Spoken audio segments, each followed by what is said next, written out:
السلام علیکم۔ آج ہمارا ٹاپک دوبارہ یہی حصہ ہے جسے میں انڈرلائن کرتا ہوں۔ A boy, a doctor, here, a student, a boy, a doctor, here. یہی حصہ ہمارا زیر غور ہے کہ آیا یہ آبجیکٹ ہے یا نہیں ہے۔ تو یہ آبجیکٹ نہیں ہے۔ اس حصے کو ہم مکمل طور پر مکمل میں انڈرلائن کرتا ہوں۔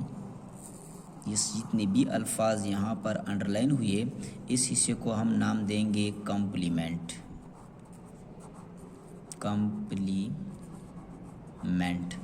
اب کمپلیمنٹ ایک تو یہ یوں ہوتا ہے گویا کہ یہ ایک گھر ہے۔ یہ گھر کس کا ہے؟ یہ گھر کمپلیمنٹ کا ہے۔ آج کمپلیمنٹ کے گھر میں کون کون آئے ہیں؟ آج کمپلیمنٹ کے گھر میں ایک یہی لفظ آیا ہے، اسٹوڈنٹ آیا ہے۔ کمپلیمنٹ کے گھر میں بوائے آیا ہے۔ کمپلیمنٹ کے گھر میں ڈاکٹر آیا ہے اور کمپلیمنٹ کے گھر میں ہیئر آیا ہے۔ کبھی کبھی ایسا ہوتا ہے کہ یہی حصہ ہوتا ہے آبجیکٹ ہوتا ہے، تو میں وہاں پر یوں کہوں گا کہ وہ آبجیکٹ کا گھر ہوتا ہے اور آبجیکٹ کے گھر میں یہ الفاظ ہوتے ہیں۔ لیکن یہاں یہ گھر کمپلیمنٹ کا ہے۔ گھر کے لیے اور لفظ اب میں لگاتا ہوں یہ حصہ آج کمپلیمنٹ کا ہے اور کمپلیمنٹ میں یہ الفاظ جو یہ حصہ کمپلیمنٹ کا ہے، لیکن یہ لفظ بذات خود کمپلیمنٹ نہیں ہے۔ لفظ بذات خود ایجیکٹیو کا کام کرتا ہے۔ یہ ایجیکٹیو کا کام کرتا ہے۔ اب ایجیکٹیو کیا ہے؟ ایجیکٹیو جو ہے، ایجیکٹیو ناؤن یا پروناؤن کے بارے میں کچھ کہتا ہے۔ اب یہ دیکھیں، یہ اسٹوڈنٹ ہے۔ جب تک میں یہ اسٹوڈنٹ نہ لگاؤں، آئی کے بارے میں ہمیں علم نہیں ہوتا کہ آئی کون ہے، تو یہ اسٹوڈنٹ آئی کے بارے میں ہمیں علم فراہم کرتا ہے، لہٰذا یہ کیا ہو گیا؟ ایجیکٹیو ہو گیا۔ اس طرح یہ اے بوائے جو ہے یہ ایجیکٹیو کے طور پر کام کرتا ہے کیونکہ یہ ہی کے بارے میں ہمیں معلومات فراہم کرتا ہے۔ اس طرح ڈاکٹر یو کے بارے میں معلومات فراہم کرتا ہے۔ یہاں میں نے یہ اور لفظ لکھا ہے، ایڈورب لکھا ہے تاکہ ذرا مختلف ہو یہ تینوں سے۔ تو یہ ایڈورب ہے، یہ بی ایڈورب کے طور پر کام کرتا ہے اور یہ ایڈورب ہمیں کہتا ہے کہ یہ شی جو ہے وہ کہاں پر ہے۔ ایڈورب ہمیں کہتا ہے اگر یہ ایڈورب ہم نہیں لگاتے تو شی کے بارے میں ہمیں علم نہیں ہوتا ہے کہ آیا شی کہاں پر ہے۔ لہٰذا یہ الفاظ یہ تین جو ہے یہ ایجیکٹیو کو کام کرتے ہیں۔ یا آئی، ہی، یو اس کو موڈیفائی کرتے ہیں، ایڈ ٹو دا میننگ معنی میں اضافہ کرتا ہے، اور ہیئر جو ہے ایڈورب ہے، شی کے بارے میں ہمیں کہتا ہے کہ یہ شی کہاں پر ہے۔ اور یہی الفاظ یہ حصہ کس کا ہے؟ یہ گھر کس کا ہے؟ یہ کمپلیمنٹ والا گھر ہے، یہ کمپلیمنٹ والا حصہ ہے۔ تو اس طرح سینٹینس جب آ جائے تو اس کو آپ آبجیکٹ نہیں کہیں گے بلکہ یہ کمپلیمنٹ آپ اس کو کہیں گے۔ اب ایک اور وجہ بتاتا ہوں کہ کیوں ہے۔ یہاں پر دیکھیں ایم، از، آر، از، اس کے ساتھ یہاں پر اور لفظ نہیں ہے جس کو میں مین ورب کہوں۔ یہاں پر وہ بذات خود مین ورب ہے، لنکنگ ورب ہے، لیکن اس قسم کے ورب کو لنکنگ ورب بھی کہے جاتے ہیں۔ اب لنکنگ ورب انہیں کیوں کہے جاتے ہیں؟ اس لیے کہ وہ یہ پہلے حصہ آئی والا حصہ جو ہے اور یہاں پر یہ آخری حصہ ان کو آپس میں لنک کرتا ہے۔ یہ پہلے والا حصہ سبجیکٹ اور یہ آخری حصہ اس کو آپس میں لنک کرتا ہے۔ یو اور ڈاکٹر کو آپس میں لنک کرتا ہے، شی اور ہیئر کو آپس میں لنک کرتا ہے، تو اس لیے اسے لنکنگ ورب کا نام دیا جاتا ہے۔ اور جب اس طرح لنکنگ ورب آ جائیں تو لنکنگ ورب کے بعد جب یہ الفاظ ہوں گے تو ان کو آپ آبجیکٹ کا نام نہیں دیں گے بلکہ آپ ان کو کمپلیمنٹ کا نام دیں گے۔ حالانکہ پہلے ویڈیو میں جو میں نے کہا تھا کہ آپ اس کے لیے وٹ کا سوال کریں، کیا کا سوال کریں، وہ سوال آپ بھی کر سکتے ہیں کیونکہ آئی ایم وٹ سوال کر سکتے ہیں۔ ہی از وٹ یعنی سوچ کہ انسان سے تعلق رکھتا ہے۔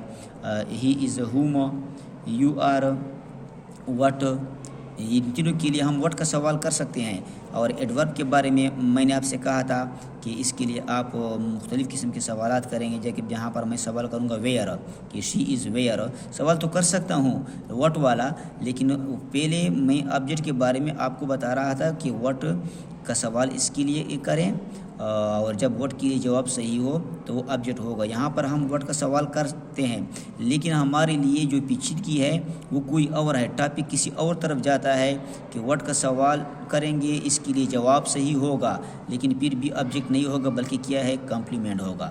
اور کمپلیمنٹ کا مطلب کیا ہے کہ کمپلیمنٹ سبجیکٹ کے بارے میں کچھ کہتا ہے، کمپلیمنٹ سبجیکٹ کے معنوں میں اضافہ کرتا ہے۔ اور اس قسم کے اس کو میں ایک اور نام بھی دے سکتا ہوں، سبجیکٹ کمپلیمنٹ، سبجیکٹ کمپلیمنٹ۔ اب اس کے ساتھ ایک اور سینٹینس یاد آ گئی کہ ہی کالڈ ہز ڈاگ کالو۔ اب دیکھ اس نے اپنے کتے کو کالو کہا۔ اب یہ ڈاگ جو ہے یہ آبجیکٹ ہے، ڈاگ آبجیکٹ ہے اور آبجیکٹ کے بعد یہ دوسرا لفظ ہے یہ کالو، یہ ڈاگ کے بارے میں کچھ کہتا ہے۔ تو جب اس طرح کے ہی کالڈ ہز ڈاگ کالو تو پھر میں اس کو آبجیکٹ کمپلیمنٹ کہوں گا، اس لفظ کو کہ یہ آبجیکٹ کمپلیمنٹ ہے، آبجیکٹ کمپلیمنٹ ہے۔ تو لہٰذا وہ پہلے والا جو ہے یہی سینٹینسز یہ سبجیکٹ کے کمپلیمنٹ والے ہیں، اور جب اس طرح دیکھیں ڈاگ کے ساتھ ڈاگ کے بعد ایک اور لفظ آیا ہے تو اس لفظ کو میں کہوں گا کہ یہ کمپلیمنٹ ہے، لیکن یہ کمپلیمنٹ کس کا کمپلیمنٹ ہے، آبجیکٹ کمپلیمنٹ ہے، یہ آبجیکٹ ہے اور یہ آبجیکٹ کا کمپلیمنٹ ہے، آبجیکٹ کے معنوں میں اضافہ کرتا ہے کہ آبجیکٹ کو ہمارے لیے مزید واضح کرتا ہے، اس لیے یہ آبجیکٹ کمپلیمنٹ ہے۔ اور اوپر والے جو ہیں یہی الفاظ یہ سبجیکٹ کمپلیمنٹ کہلاتے ہیں، علیحدہ طور پر اسے آپ کمپلیمنٹ بھی کہہ سکتے ہیں۔ اور کمپلیمنٹ کی نیچے ایک تو یہ ہے کہ یہ ناؤن ہے اور یہ ناؤن نہیں ہے، یہ یہ جگہ بتاتا ہے۔ تو یہ ناؤن بطور ایجیکٹو کام کرتا ہے، یہ ناؤن بطور ایجیکٹو کام کرتا ہے، یہ ناؤن بطور ایجیکٹو کرتا ہے اور یہ بطور ایڈورب کام کرتا ہے۔